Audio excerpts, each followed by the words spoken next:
Sekarang kita ikuti pula lintas langsung dari RTM Sarawak bersama dengan Abang Muhsili, Abang Samad. Silakan Abang Muhsili. Terima kasih Dilaila. Assalamualaikum dan salam sejahtera. Penunggang motosikal berkuasa tinggi perlu mempraktikkan langkah-langkah keselamatan di jalan raya bagi mengurangkan risiko kemalangan. Yang di-Pertuan Negeri Tun Pehan Sri Abdul Taib Mahmud mengingatkan supaya para penunggang sentiasa bertanggungjawab mengutamakan aspek keselamatan di jalan raya selain menjadi pengguna yang berhemah. Jelasnya penggunaan motosikal sememangnya menjadi pilihan kerana lebih menjimatkan kos dan dapat memudahkan perjalanan terutamanya bagi mereka yang tinggal di kawasan berkepadatan tinggi dan sesak.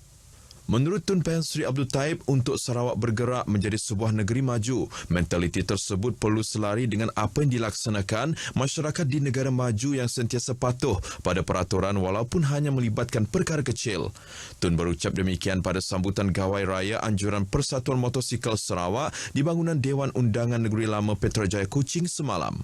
Seramai 5,000 penunggang motosikal berkuasa tinggi, sederhana dan rendah hadir pada majlis itu yang turut dihadiri oleh ahli kelab motosikal berkuasa tinggi dari negara Brunei Darussalam, Ladies Bikers Malaysia, Persatuan Motosikal Berkuasa Tinggi Johor.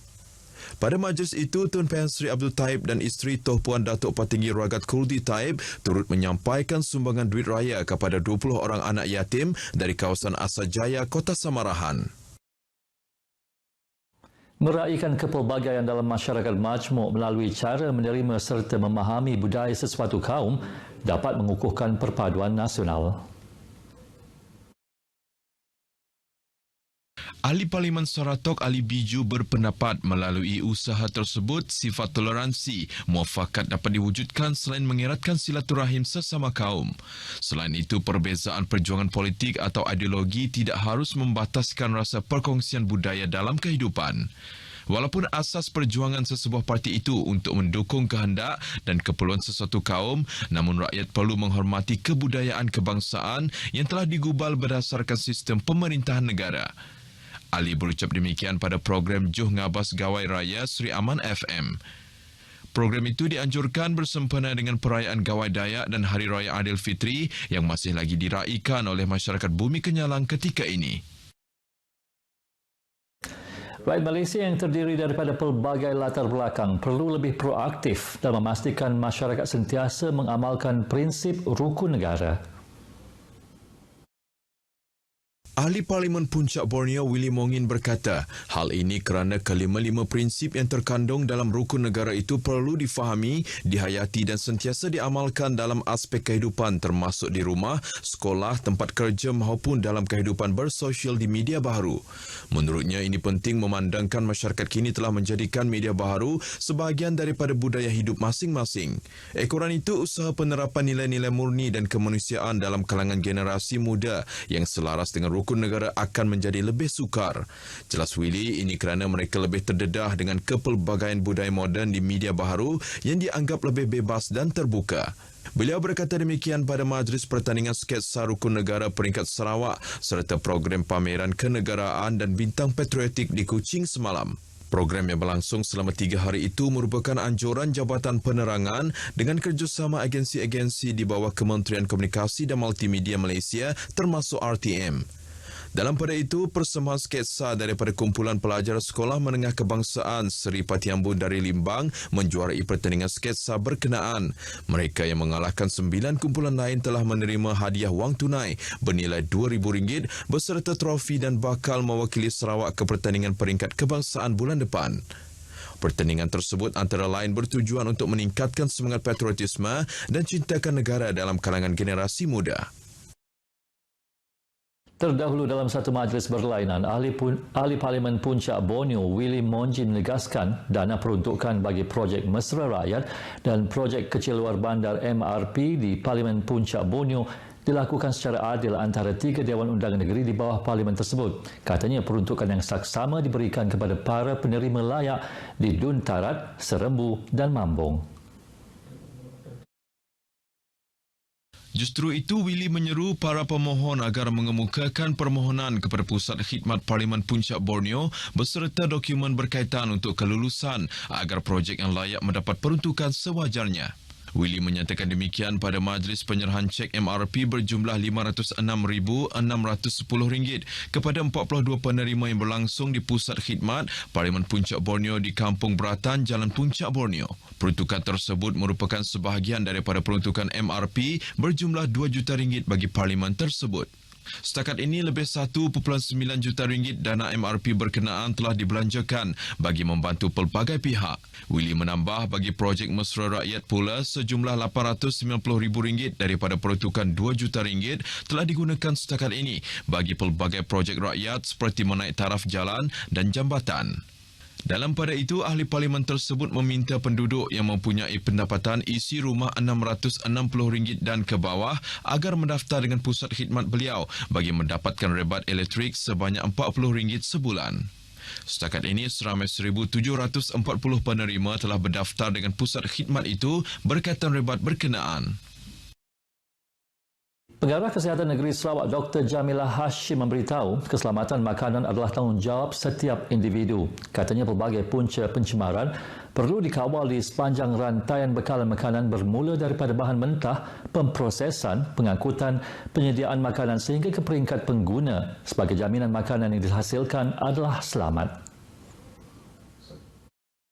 Jelas Dr. Jamilah, melalui kawalan keselamatan makanan di sepanjang rantaian, semua pihak memainkan peranan penting di setiap peringkat dan perlu melaksanakan sistem keselamatan berkesan supaya makanan tidak selamat tidak berada di pasaran tempatan. Katanya, punca pencemaran makanan dapat dikenal pasti lebih awal tanpa menjejaskan keseluruhan rantaian bekalan makanan. Beliau berucap demikian semasa merasmikan sambutan Hari Keselamatan Makanan Sedunia peringkat negeri Sarawak di Kuching semalam. Sementara itu, beliau turut mengingatkan para pengguna supaya mendapatkan fakta yang tepat dari sumber yang dipercayai dan bukannya menerima dan menyebarkan maklumat dari sumber-sumber yang tidak sahih berkaitan keselamatan makanan. Persatuan Kebangsaan Melayu Sarawak, PKMS, yang kini berusia 80 tahun, bakal mempunyai bangunan serta dewannya sendiri dalam masa 3 tahun kelak. Pemangku yang dipertua PKMS Dr. Wan Ali Tuanku Mahdi berkata setakat ini pelan struktur projek yang bernilai RM10 juta itu sudah berada pada tahap akhir dengan lokasinya yang cukup strategik di Jalan Patingan Kuching. Beliau yang berucap pada Majlis Ramah Tamah Aidilfitri anjuran PKMS di Kuching berkata, usaha tersebut merupakan antara inisiatif yang dilakukan sempena menyambut ulang tahun ke-80 persatuan berkenaan. Selain itu, persatuan itu merancang untuk menerbitkan buku bertajuk 80 tahun meniti waktu yang kini dalam proses pemurnian serta penyuntingan. Pada majlis itu, PKMS turut menyampaikan insentif kepada 17 anak-anak ahli PKMS yang cemerlang pada peperiksaan dalam peperiksaan awam sekolah rendah dan menengah tahun lepas. PKMS antara pertubuhan Melayu yang tertua di Malaysia. Sejak penubuhannya pada 1939, persatuan tersebut turut terlibat dalam perjuangan menentang penyerahan Sarawak oleh Brooke kepada koloni Inggeris pada tahun 1946 serta perjuangan kemerdekaan Sarawak dalam Malaysia pada 1963. Syawal terus disambut meriah dengan Majlis Ramah Tamah Aidilfitri yang diadakan bagi mengeratkan hubungan sesama masyarakat. Di Sibu Brigade ke-31 Infantri tidak ketinggalan mengadakan Majlis Rumah Terbuka Gawai Raya yang dihadiri lebih 700 orang anggota dan ahli keluarga mereka yang diadakan di Dewan Makan Kem Junako, Sibu. Panglima Brigade ke-31 Infantri Brigadier General Datuk Johnny Lim Eng Seng berkata, acara itu diadakan bagi merapatkan hubungan antara anggotanya selain mahu setiap anggota memahami adat rosam dan budaya kaum lain yang ada di negeri ini. Jelasnya, beliau sentiasa menekankan kepentingan anggotanya dalam merapatkan hubungan dengan masyarakat luar di tempat mereka bertugas selain bersedia menghulurkan bantuan kepada masyarakat selari dengan slogan tentera dan masyarakat berpisah tiada.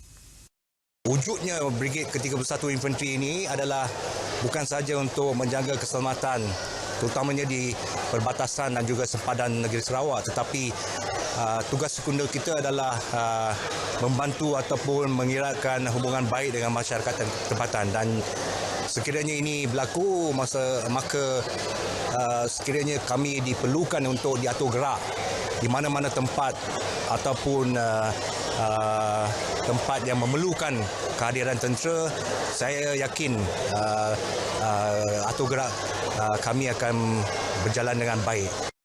Dedahnya pihak tentera turut menjemput anak-anak yatim yang menginap di rumah peryatim Sibu bagi meraihkan anak-anak yang kurang bernasib baik ini.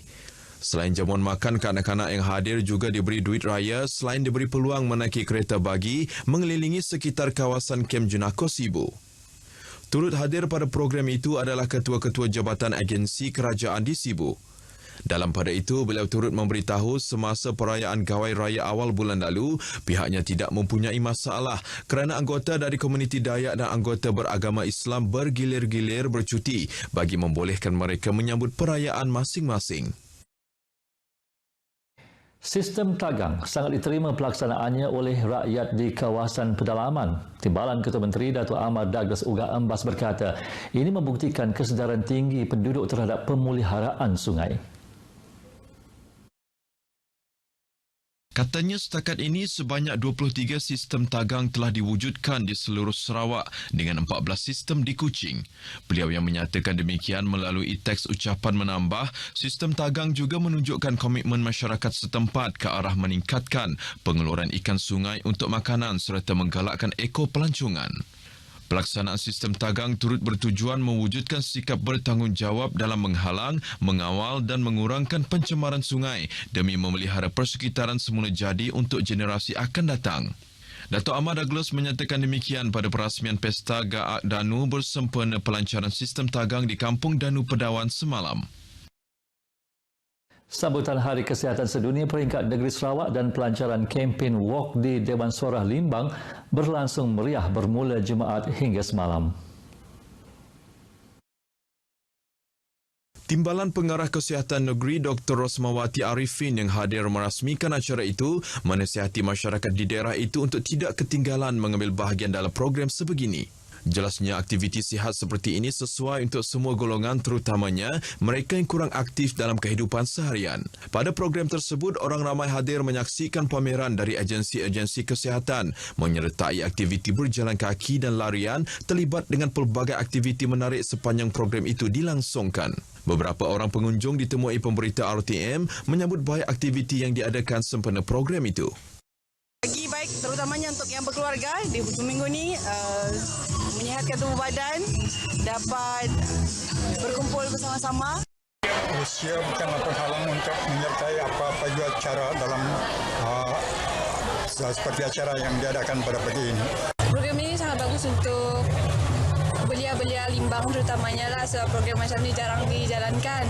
Jadi kami pun mengambil kesempatan untuk mengikuti program ini.